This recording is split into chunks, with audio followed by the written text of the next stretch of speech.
My name is Edgardo Balentine. I'm a certified mortgage planning specialist who just finished a webinar where we taught investors and realtors how to maximize their opportunities when it comes to buying investment properties, meaning how they can qualify for homes even if they show $0 in income, how they can qualify for homes without putting any down payment, and how they can buy investment properties and because of that pay $0 in taxes. I own millions of dollars in real estate personally, and I had to pay $0 in taxes last year because I deployed these strategies. Check Awesome. it out.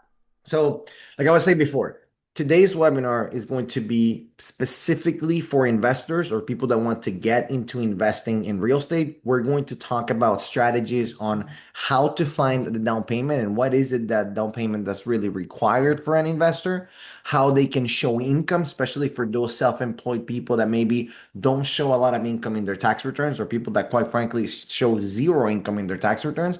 And then we're also going to talk about the strategies that we have helped our clients and, like I said before, ourselves to pay very little to $0 in taxes thanks to real estate. And before we start, I think it's important to say, look, real estate has always been exciting, but it's been exciting for different reasons. I've been doing this business, I've been in this business for about 10 years now. Scott has been doing it for like 65 years. But at least since I started in this business, there's always been a ton of appreciation and a ton of cash flow when you buy and rent out the property. Now, for the first time in my career, and I'm sure that this is not the case for you, Scott, I'll let you talk about what happened, back in the day. But for the first time in my career, well, houses weren't appreciating as fast as they were before. And quite frankly, the cash flow on a rental property wasn't as exciting as it was before. And this happened maybe in the last 4 or 5 years. Having said that, real estate is still an incredible vehicle for investment properties, an incredible vehicle to put money there and to let it grow and to create wealth. And one of the biggest strategies right now is not so much the cash flow and not so much the short term appreciation, but how we can leverage real estate to pay very, very little in taxes.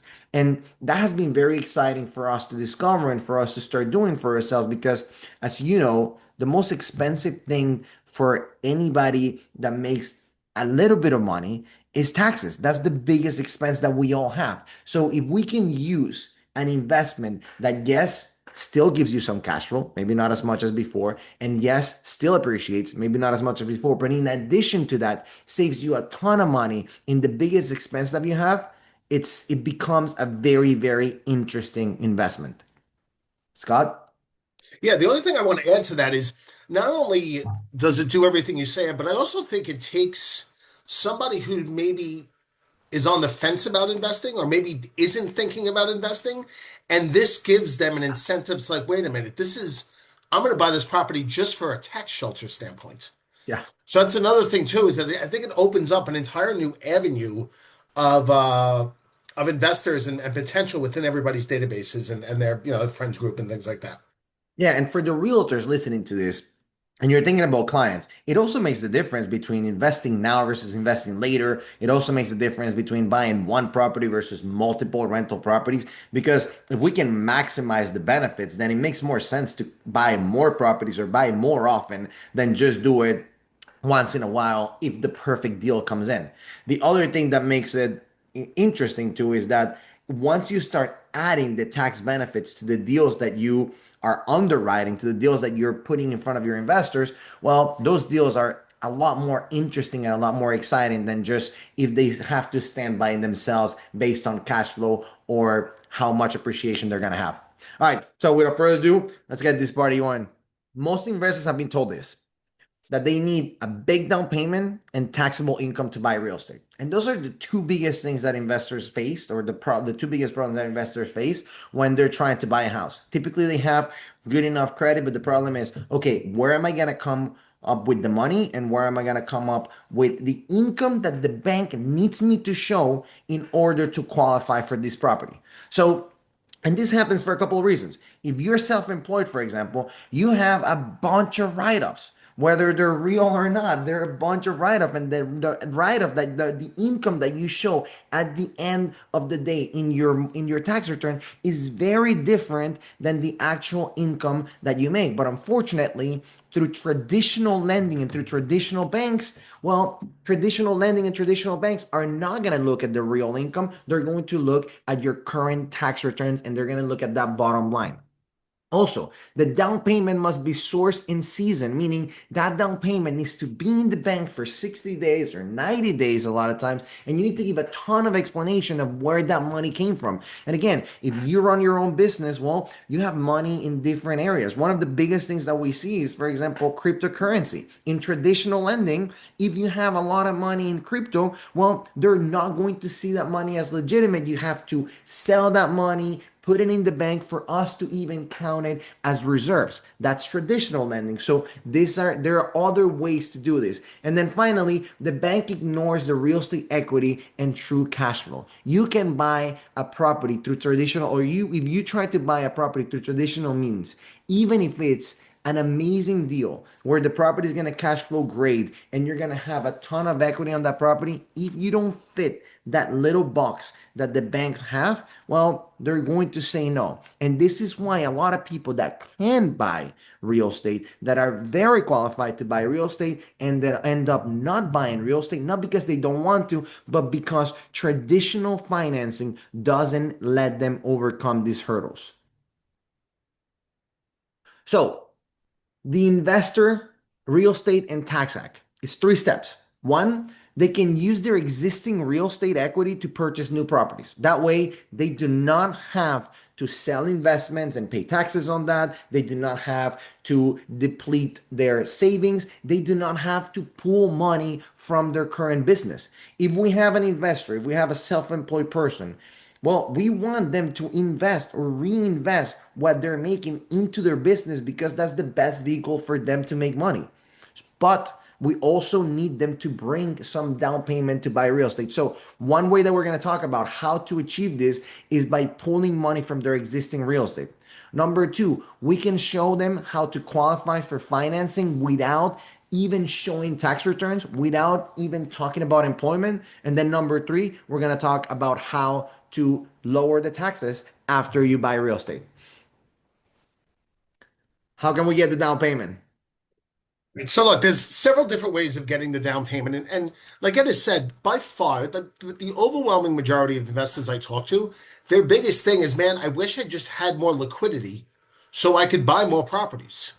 Because for the most part, wherever you are in the real estate cycle, there's opportunities to make money in investing. Okay. Some markets, every property is a gold mine. Other markets, you have to be a lot more selective, but there's always ways to find good properties. But this liquidity, this lack of down payment is an obstacle. Typically, you're looking anywhere from 20 to 25%. Some scenarios, 30% down. You know, properties are whatever, 400 grand. I mean, you're talking 100, $120,000 out of pocket plus closing. It's a lot of money. So one of the things is that we have to leverage our existing equity. You know, being in this business for 30 years, not 65, like my young cohort says, being in the mortgage business for 30 years, like I've been, has enabled me to learn a lot from a lot of wealthy people. And one of the things that wealthy people do that normal people don't do is wealthy people always have their money working for them.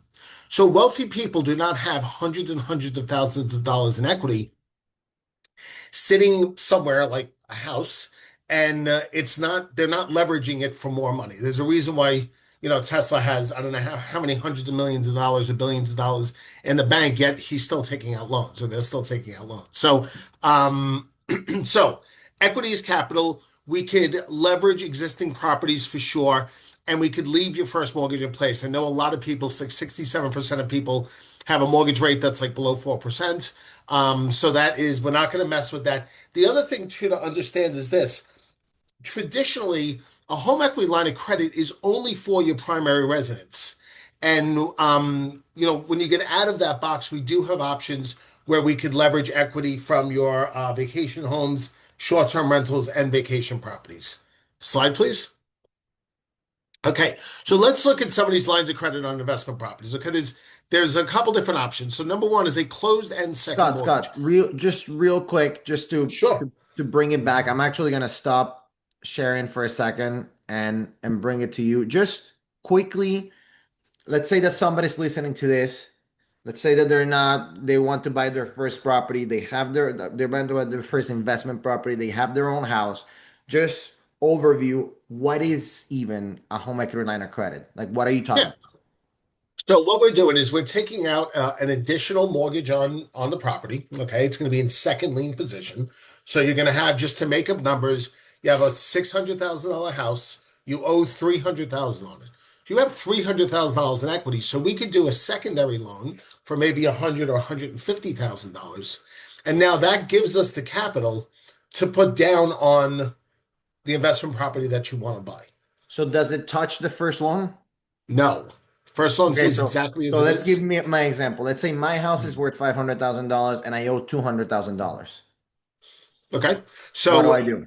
yeah, so we would first determine what is your purchase price and how much liquidity do you need. Sometimes it might make more sense to take a slightly larger down payment to get better terms on the bulk of the mortgage, but typically you could borrow up to about 90% of the value of the house. So in your example, sometimes we could go higher, but in your example, um, you would have the eligibility of $500,000 house, you owe 200, you'd be able to borrow up to $250,000 in a second lien.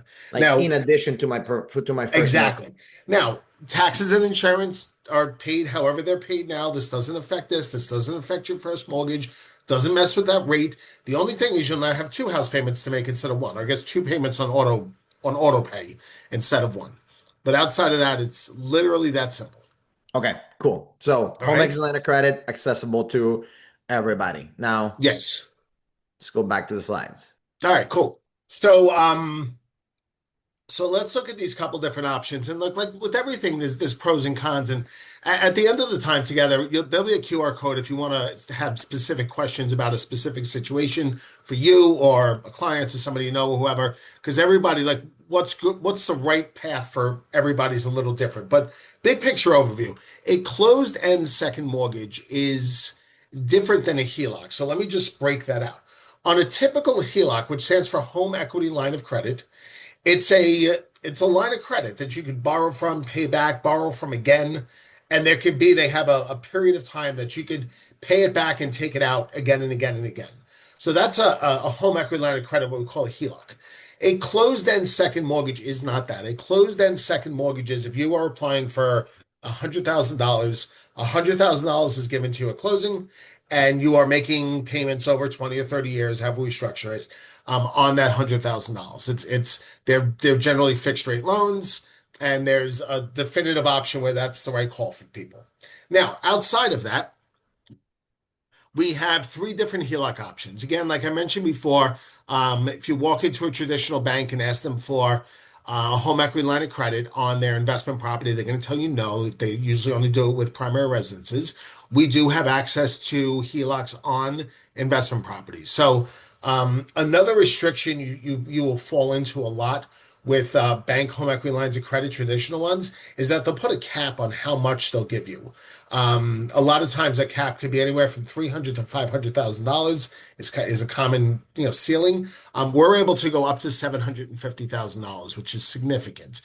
We could go up to 90 or up to 80% of the value of the property. You need a 640 credit score. Another thing that's really nice is we could document income one of two ways. If you have tax returns and everything, all the numbers work and all that's good, cool. But we deal with a lot of self-employed people. And what we do with the self-employed people is we take an average of their monthly deposits into either their business or personal account, and we use that as income. And look, that's real world, right? Like this is actual cash being deposited over the course of 12 months. So there's a 24-month option also, but over the course of a year or two, where this is real cash flow. Like, why would that be ignored? I would argue that's the most accurate way of calculating income. So, because there's no loopholes with that stuff, it's just dollars in. So we could go either bank statements or full income verification. And again, the nice thing about this is and this is the way I use mine. I'll pull out the money. I'll use this as a down payment. I'll take the profits to pay that HELOC back first. And as soon as it's paid off, I kind of rinse and repeat. So that's that. Now you can also do a primary a HELOC on your primary residence. That one does stop at 500,000, but you could go up to 95% on that with the 680 credit score. Again, income could be either, regular full income verification or bank statements. And the nice thing about this is that you have access to leverage this for a longer period of time where you could Yeah, so on borrow. my example there, if I Mhm. owe, $200,000 on my $500,000 property, I can take up to $275,000 in this HELOC. Correct. That's cool. Correct. And the nice thing is too on these HELOCs, okay, unlike the closed end second, you're just making payments on what you take. So if you take a $250,000 line of credit, but you only use 100 grand, you're making payments on the 100 grand. And as you pay that down to 50, you're making payments on the 50. So that's another really nice thing Right. from a flexibility and cash flow standpoint as well. And then also we could do, and this also is a very unique product that we have, we could do a home equity line of credit up to very large amounts, up to $5 million for jumbo houses, which there's a lot of in this area. Lower minimum credit score on that. There's no income verification. This is for advanced investors, though. Whenever we're talking to people, we need to make sure, particularly first-time investors, we need to make sure that we're advising them to give good, safe advice. And I know you and I do that a lot. We talk to them a lot about, how to talk to their accountants, making sure that they have things in protections. Maybe they want to close in an LLC. All of these other components we talk through as well to make sure we're being responsible in this journey. Yeah, absolutely. Okay, so again, we talk about this because if you're buying an investment property, that assumes that you already have your primary residence. And if you have your primary residence and you bought the house, you know, in America over the last 5 years, you probably have a ton of equity on that property. Like most people are sitting on about 60% equity on their homes. So let's use that equity to buy other houses. You made a great investment in your primary residence. Take advantage of that great investment in order to buy investment properties that are actually going to cash flow. So that solves problem number one, which is where do I come up with the down payment? By the way, we didn't talk about this, but the minimum down payment on an investment property, on a true investment property, we're not talking about house hacking here, where you're buying the house, living in it, and then turning it into an investment property. We're talking about buying the house for an investment property. It's a 15% down payment is the minimum, 1.5. Now, if you use something like this, you can pull the 15% down from your current house and then take the 85% from another mortgage, and then basically you're buying investment properties with 0% down payment. That's how Scott has done it. That's how I have done it. That's how we tell our clients to do it. At least they have the option. And again, a lot of times it's not a matter of not having the money, is where that money is and what is the cost of taking that money out. Sometimes the cost is going to be in the form of taxes if that money is invested in the market. Sometimes the cost is just opportunity cost. Instead of putting the money in the market or instead of reinvesting that money in your business, you're putting it somewhere else. So we need to weigh all those things. Now, the second problem that most investors have, specifically self-employed investors, is income, right? Because normally, the traditional means, we need to look at tax returns, we need to look at W-2s, we need to look at all of these things in order to qualify through traditional means. Now, traditional loans are going to take into consideration the potential rental property of whatever property you're buying, but they're only going to take 75% of that potential rental property. So just to make the math easy, if you buy a property, if you're trying to buy a property that's going to rent at $1,000 a month, through traditional loans, we can only give you credit for $750 a month from that property because it assumes a 25% vacancy. That's it. So it assumes that for 25% of the year, the property is going to be vacant. Now, there are other loans, and we're doing a lot more of this. Honestly, the last investment property that I bought with one of these loans because I wanted to be fast and I wanted to be very, very, very guaranteed that I was going to get the property. And these loans do not look at things like tax returns. They do not look at W-2s. They actually look at the property itself. So let me share my screen again and show you the loans that I'm talking about. And just going over the highlights. The first one is the DSCR loan. DSCR is the debt service coverage loan.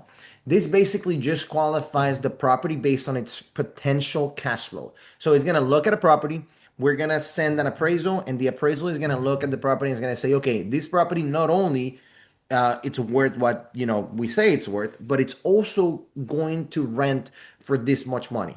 We do not have to hit you with a 25% vacancy ratio here. We just take whatever the appraiser says, and that's what we're going to use for the property. In addition to that, if it's in an area that does Airbnbs, we can also take the short-term rental from that property. So we do a study of what the short-term rental expectation is, and then we can take that short-term rental through a website called AirDNA, and we take that short-term rental, and that's what we can assume that the property is going to rent for. And as long as the property will pay for itself, meaning that short-term rental or the long-term rental will pay for principal, interest, taxes, and insurance of the property, then you're good to go.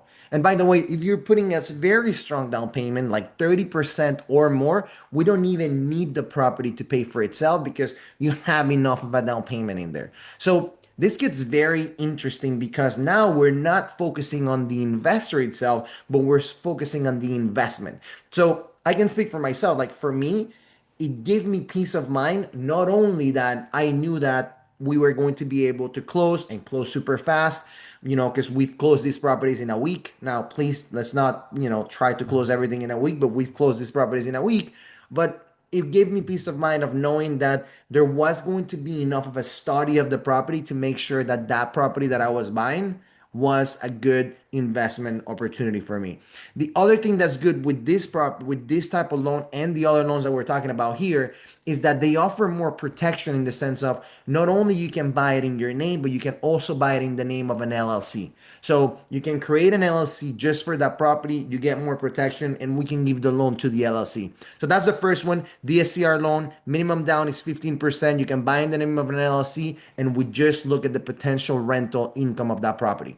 The second one is bank statement loans. Bank statement loans is great. You do not have to be self-employed for these loans, meaning if you're somebody that makes commission or somebody that maybe gets cash tips or things like that, that you don't show a lot of income in your W-2, but your real cash flow is higher, we can do a bank statement loan. We can look at the last 12 months or the last 24 months. We can look at business bank statements or personal bank statements. And then based on that, we do an analysis of how much money is coming in. And that's how we calculate the income.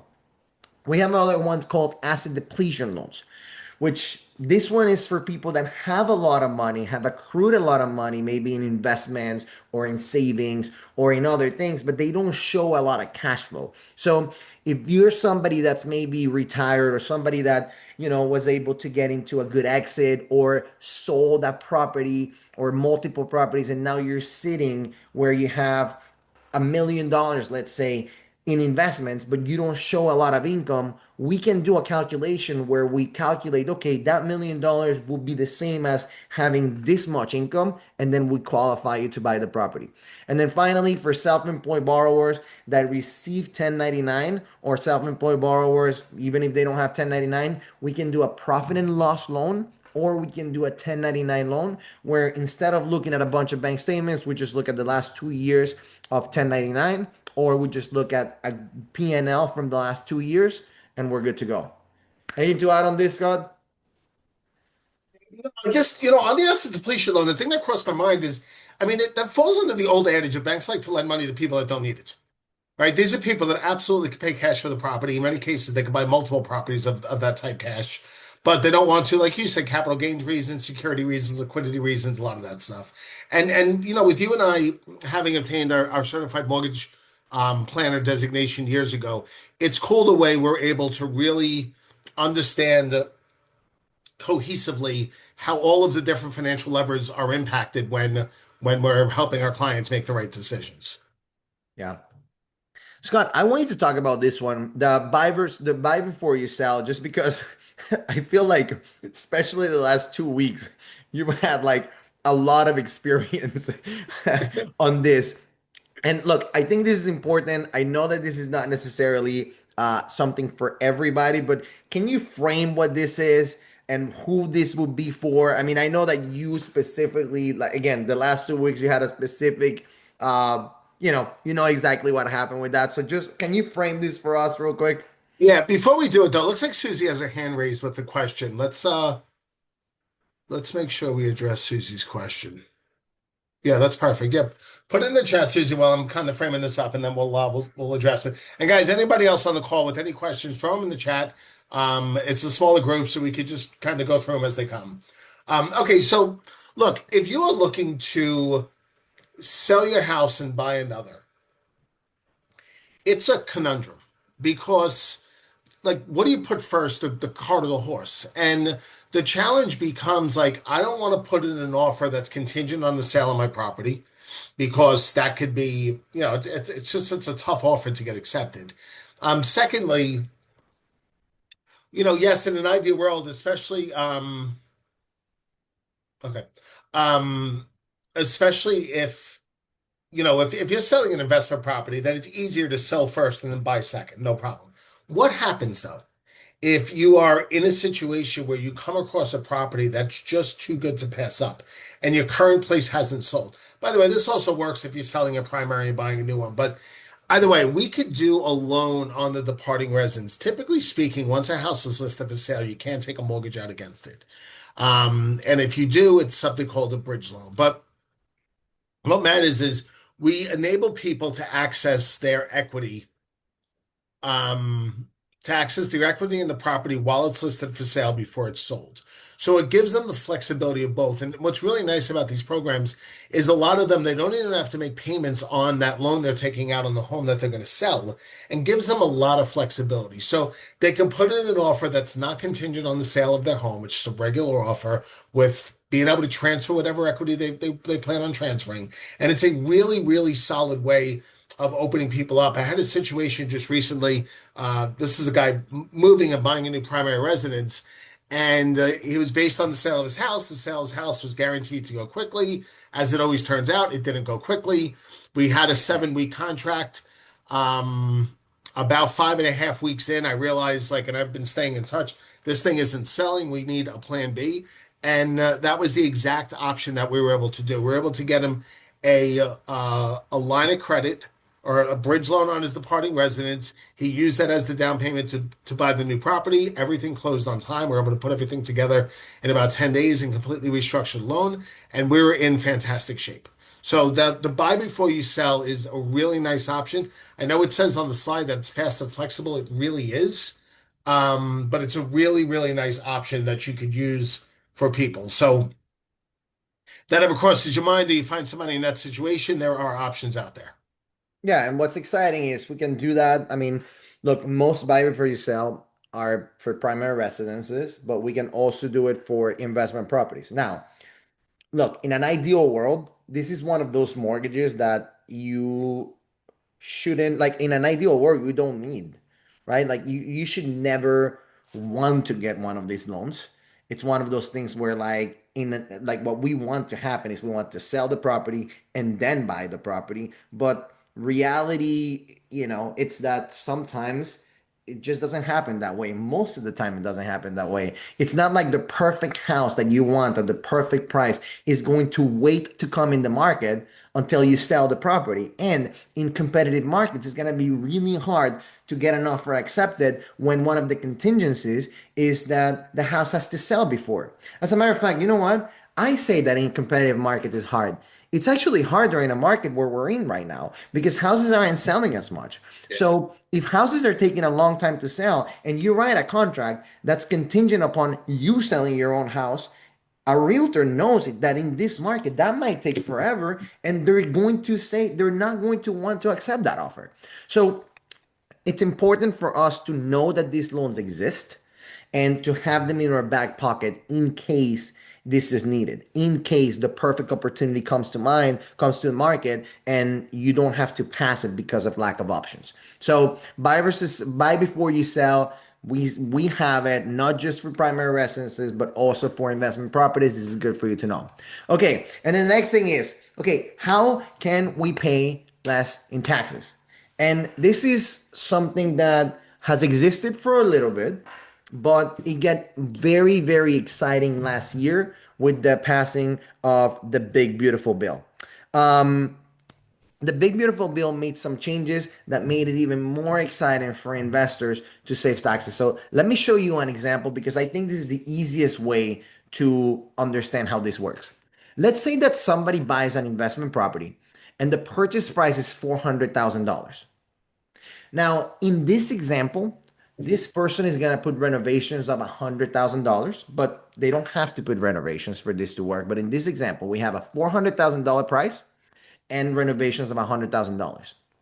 Well, normally what happens is that we look at what part of those of that property can be depreciated and what part cannot be depreciated.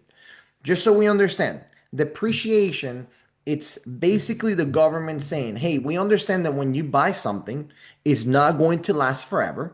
And there's a portion of what you buy that's going to start deteriorating over the years. So the government says if you buy a residence that's a property that's residential, you can depreciate everything that's not the land over 27.5 years. And they said that if you buy something that is commercial, you can depreciate anything that's not the land over 39 years. So in this case, we have a $400,000 purchase price. Let's say that the land it's worth $80,000, which means that the building is 320. So 320 plus 80, it's the $400,000 price. And that we're adding a renovation of $100,000.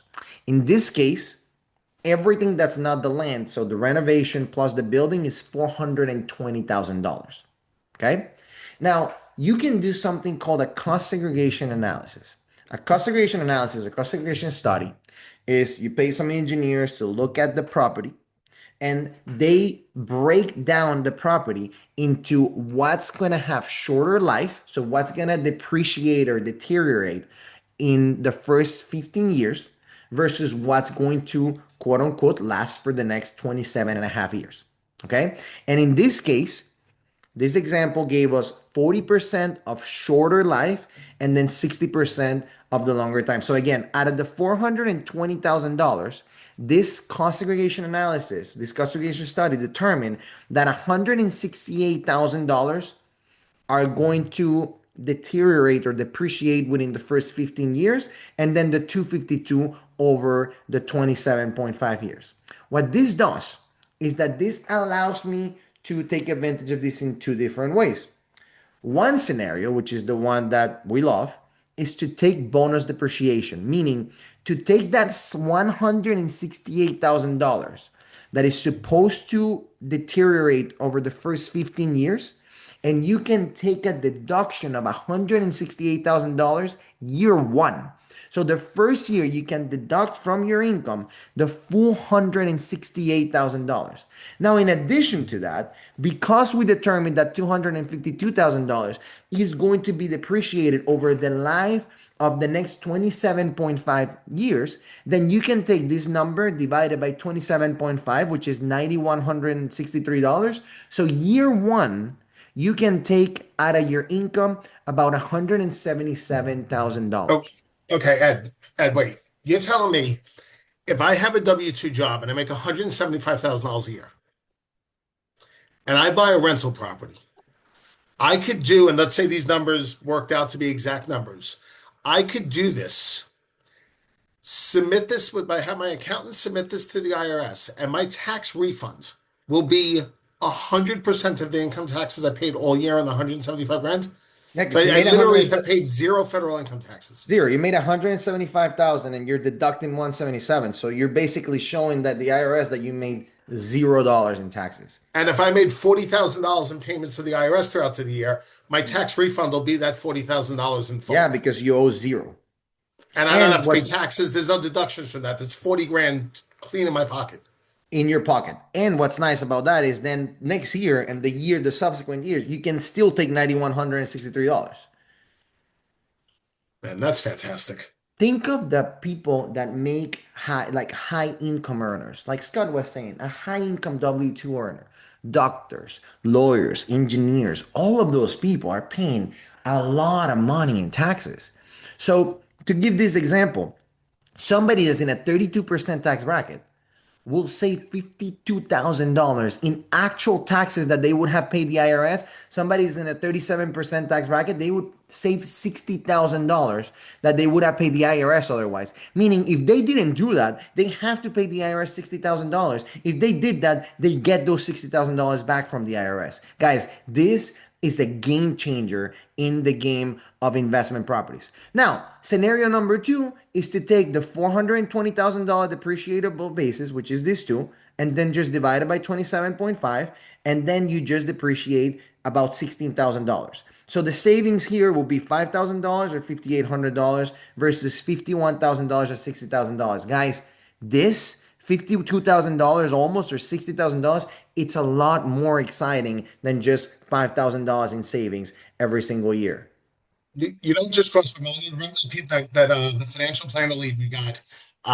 So we had somebody that sold their business for a meaningful amount of money, and they were freaking out because they were going to have to pay taxes on all that money. And Yeah. what the client ended up doing was buying five different investment properties because the money that was going to go to the IRS, he was able to put his down payments, do the cost segregation analysis.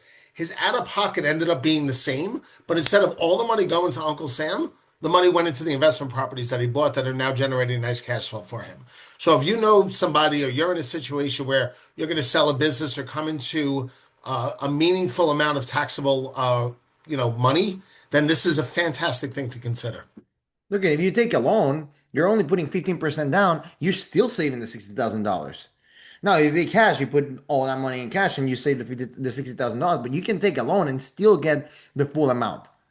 Okay, now I have a question. Can that full bonus depreciation example can be done past year one? Say doing the bigger sum in year three or four, someone didn't know. Yes, so there is a back. So you can do bonus depreciation before, like if like I just did it, a property that I bought 4 years ago. I did the bonus depreciation last year.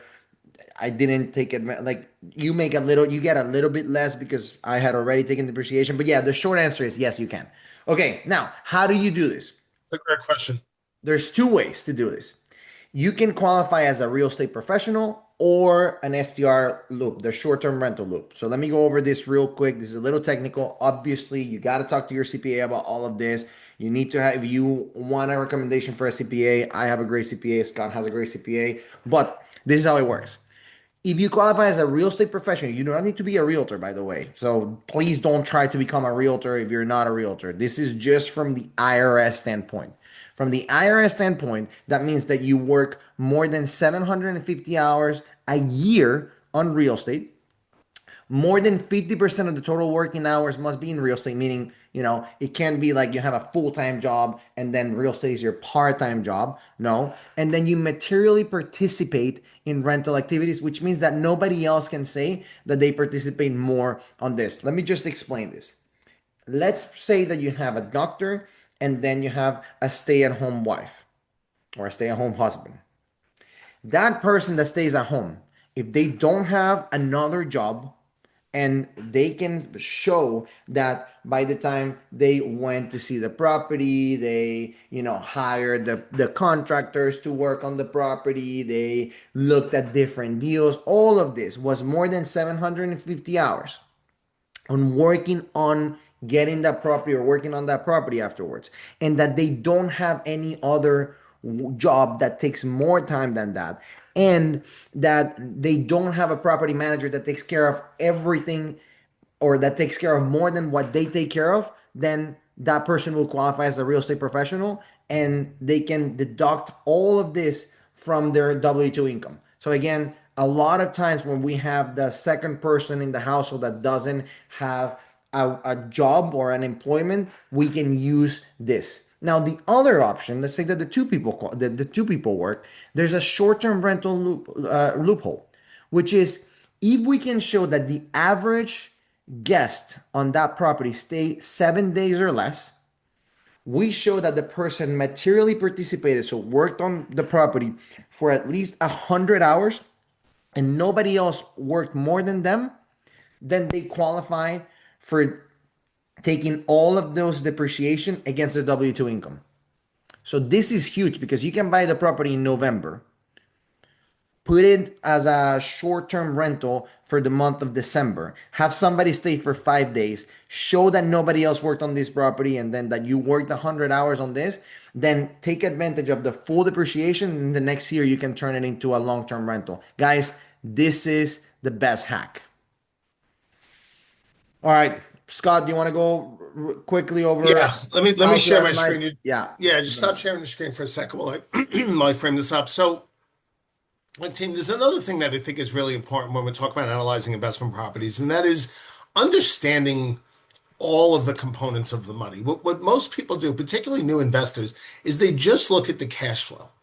And the problem with that is that's just one of, multiple pieces of the benefits of it. This is not simply a cash flow thing. So one of the things that we use for ourselves, but we also use for our clients, we have an investment property analyzer that you could go in and fully customize. I just want to take a few short minutes and go over the what one of those reports look like. It's a sample report that we made.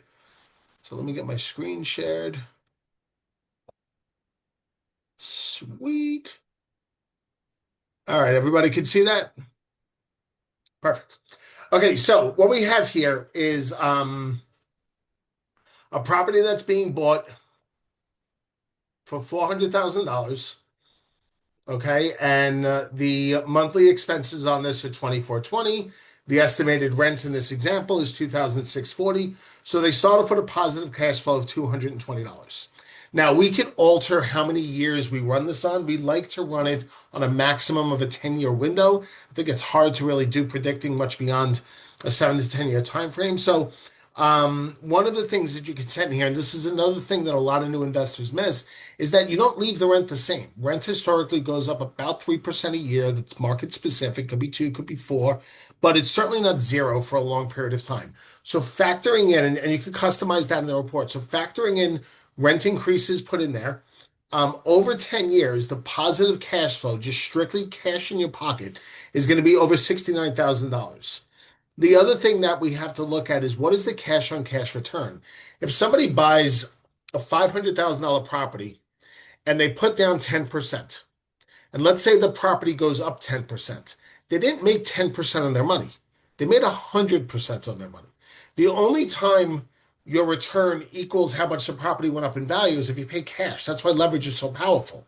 So this will show you what was your cash on cash return for this over that 10-year window. That is then broken out on an annualized basis. As you can see here, the rent is going up about 3% per year. So that's there. Now we look at some of the other benefits. So the next thing is appreciation. How much is the house going to go up? The nice thing about this tool is we could pull up both a historical and a forecasted appreciation rate for any address or community or zip code we want. This is just done for Lee County, Florida, but we could drill down to an address.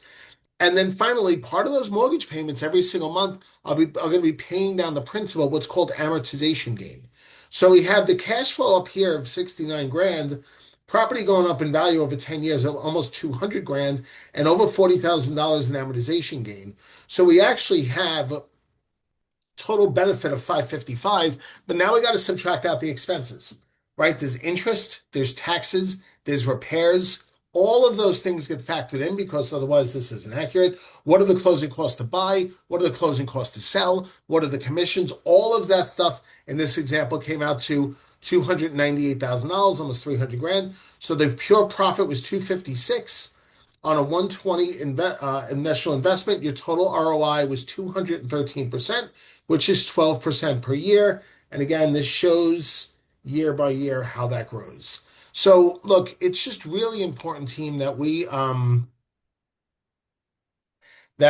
looking at all of the different components, both on the expense side and the benefit side, right? All of it. When we're making an analysis for clients, it makes a huge difference. And by the way, contact us if you need the engineering, like a recommendation for an engineering firm that does the cost segregation study. Or again, like Ed said, we do have accountants that we work with, tax professionals that we work with. So feel free to scan that QR code and get a slot on our calendar. We're more than happy to chat with you and see what we can do to help. And if you have anybody you know that is thinking about investing, or if you're a real estate agent watching this and you have clients who are considering investing, it's really good to connect us so we could go over all of these details with them before they really make a final decision, just so they can make an informed choice. And we're happy to have those meetings early on with people. All right, I'm gonna leave this up. Guys, thank you so much for watching. If you have any questions, please let us know. Like Scott said, we've done it before for ourselves, so we have personal experience with the engineering firm. Same thing with the tax professional. So we're more than happy to go over any detail. We even show our own reports. So there you have it. Thank you very much, guys. Thank you for attending.